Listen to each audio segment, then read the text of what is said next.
Hey, welcome to Gears. You know, a few weeks ago, we rolled this old international truck out of a junkyard and showed you that it's possible to bring something back to life that's been left for dead, if you take your time and follow a few simple steps. Here's how it went. Steady as she goes. Keep going, we got it.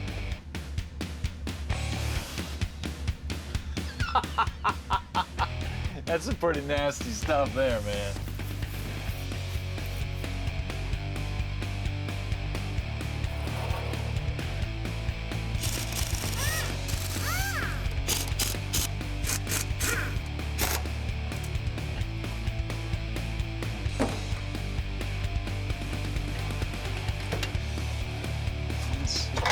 Wow, there's hardly any sludge at all.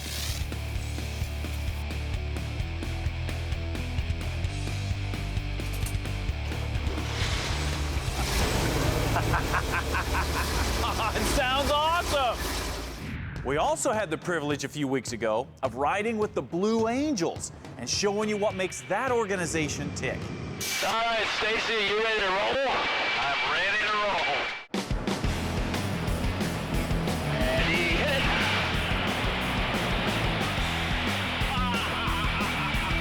That's awesome, man.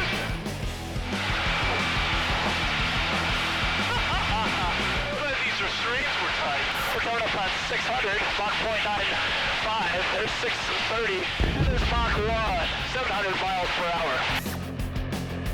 Anytime we're in a dogfight with a dissimilar aircraft, we will try and force the fight into a slow-speed fight because our aircraft has dominance in the slow-speed arena.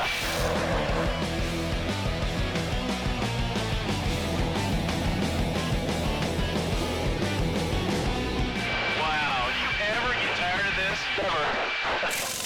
Now, I know that there's some of you that are probably wondering if there's a connection between this old Navy truck and the Blue Angels. Well, yeah, there is.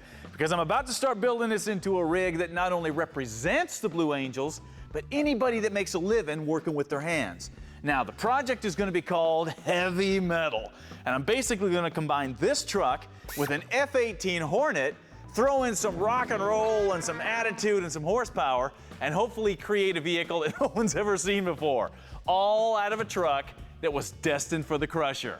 That is heavy metal. All right, the first order of business on a project like this is to decide your drivetrain. Now, I know you're thinking we're probably going to reuse this old International engine. I mean, it looks good, it runs good, right? Well, that's true, but it's only about 200 horsepower, which is not going to get it on a project like this. So, we'll retire this off to some other project. What's going in heavy metal is a completely different thing. Check it out. Now, what we have here is a 2001 GM Duramax diesel engine and the matching Allison transmission. Now, these things were available in everything from the 2500 series pickups all the way up to the 5500 series medium-duty trucks. So these are pretty easy to find. Now, the problem that people have had in the past when trying to retrofit a diesel into their project is lack of aftermarket support. So that meant you had to find a wrecked vehicle, get the engine, pull the transmission, pull out the wiring harness, all the sensors, and then try to make it work, which was a major pain in the butt, and it was expensive. So a lot of people didn't do it. But times are changing, and this engine right here is proof of that. We got this core engine and transmission from the guys at Bully Dog, and then we shipped it off to Pacific Performance Engineering, or PPE for short, to get some performance upgrades. Now, first they added a secondary high PSI fuel pump to get more fuel in the engine. Then they added a bigger turbo to get more air in. And then, of course, they threw in some other tweaks and parts to make this big diesel run like it should. Plus, PPE specializes in complete standalone engine computers and wiring harnesses that allow you to drop a diesel into any kind of project, no more having to adapt an OEM harness. This is good. As you can see, PPE builds most of its components in-house, and they've been modifying and racing diesel engines for 23 years, so there's no question that their stuff works. So, just how powerful is this engine? Well, a stock Duramax is about 300 horsepower and about 550 foot-pounds of torque. This one, after being massaged by PPE, was put on their dyno, and it ran 600 horsepower and 1,300 foot-pounds of torque.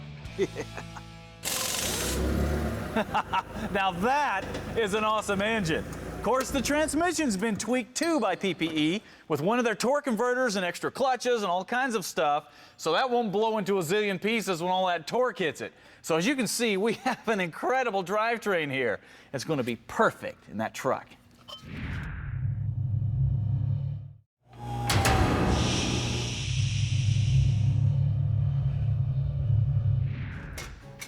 Hey, we're back, and we're digging into a project called Heavy Metal, which involves taking this old 69 International cab forward truck and turning it into a big old hot rod.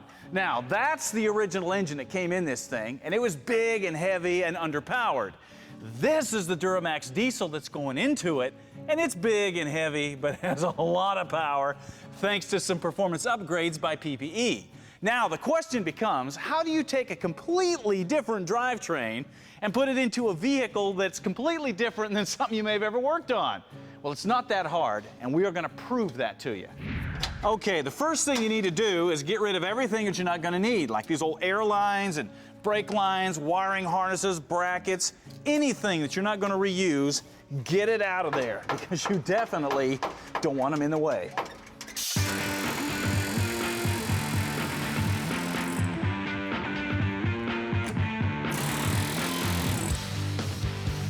Hit me.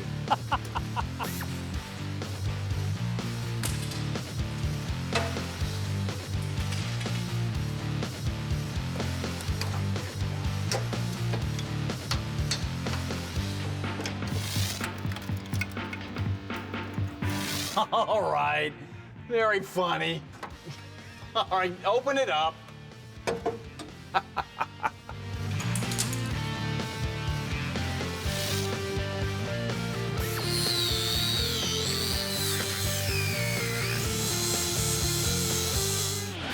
All right, once you got everything cleaned up, you can start laying out how your drivetrain's gonna fit. Now, one thing that's gonna be a factor in that is, of course, your radiator, because it's gonna be right up here in front. And of course, our original radiator was old and nasty and not compatible with that Duramax. So we called the guys at R&D Fabrication, see if they could help us out. Check it out. R&D Fabrication specializes in top quality aluminum radiators for muscle cars and off-road vehicles and pretty much anything you're driving. Now, they engineer their stuff to bolt right in place of your stock radiator and keep your engine cool. But they also have cooling fans, they make fan shrouds, they have catch cans, they have overflows, pretty much anything that you're gonna need for a cooling system. Now, one thing that R&D does that other people don't is that they will custom make you a radiator. So we shipped them this 75-pound relic out of our truck there, and they built a replica out of aluminum. Now this thing here is gonna slide right in place of that stalker, except it's got the inlets and outlets for the Duramax, it's got the light weight of aluminum, and it's got the cooling capacity to keep that diesel cool. If you need a custom radiator, R&D Fabrication's the guys to talk to. Now, on a typical engine swap project like this, you have a firewall and a core support and inner fenders that kind of dictate where the engine's gonna go, because you don't usually move that stuff. However, on a project like this, that's completely different, because you don't have a standard firewall or core support or inner fenders. So you need to spend a little bit of time deciding what can and cannot be moved. For example, the radiator and the cab are up here. That can't be moved, so you can't go any further forward than that. This brace here holds the cab, so the engine can't sit any higher than this, but it can't sit too low because you got an axle down there, and we're gonna lower this truck, so that axle's gonna come up a little bit. So with all of this stuff in mind, it's time to start fitting the drivetrain.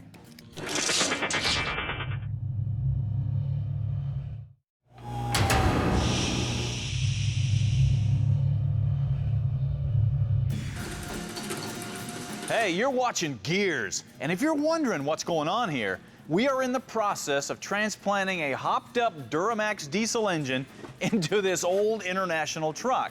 And if you're gonna do something like this, you definitely need a strong hoist, because everything about a project like this is big and heavy. Okay, we've got this engine mocked into place, and as you can see, this thing is fitting awesome. But like I've said before, this is the area where you need to take your time and think through every aspect of this engine swap. because you don't want to overlook something that's going to give you problems down the road. Here's what I'm talking about. In front, we've got plenty of room for electric fans or overflows or anything else we might want to mount up here. We're low enough in the frame to clear this upper cross member. The exhaust manifolds are tucking nicely into the frame rails for easy access. Both the fuel filter and the oil filter are clearing the frame enough so we've got easy serviceability, and the engine is sitting far enough back so that the oil pan will clear the axle when we lower the truck. So we're good all the way around.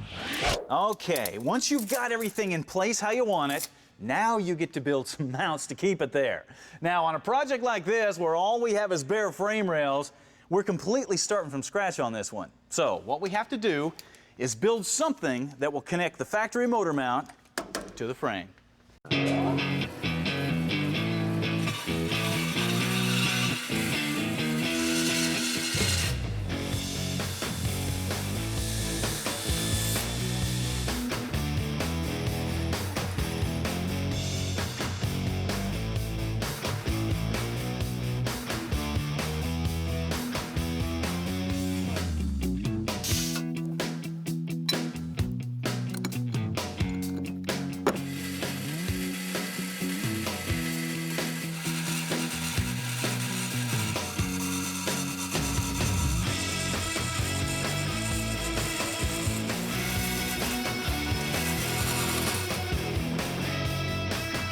Using thick 1/4-inch steel, we built a bracket to match the odd contour of the diesel motor mount.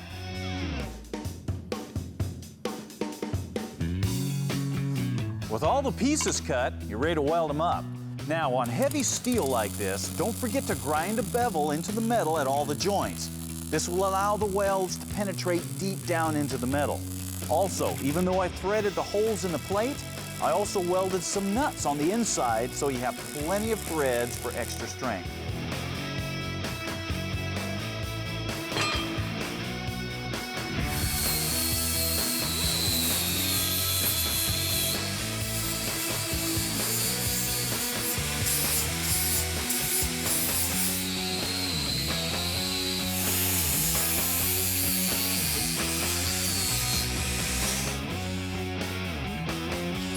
With the motor part done, we'll turn our attention to the frame mounts, and we'll fabricate those from some scrap pieces of old truck frame.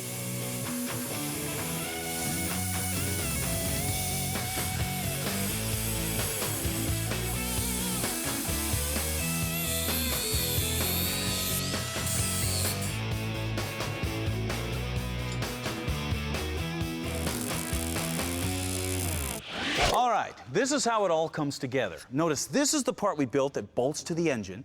This is the part we built that bolts to the frame rails. Now notice that I've connected the two by welding in 1/4-inch square stock to build my corners.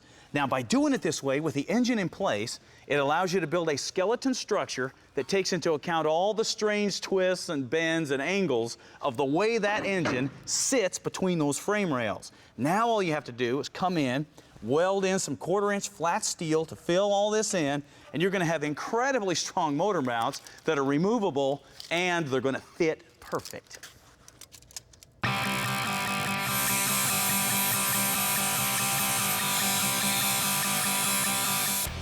Once the motor mounts are ground down and painted, it's just a matter of bolting them in. Also, a few simple modifications to the transmission crossmember mounts will allow us to reuse that for our transmission mount. The most important thing about this project, though, is the fact that using these techniques will allow you to put any engine into anything you want. And that's what Gears is all about.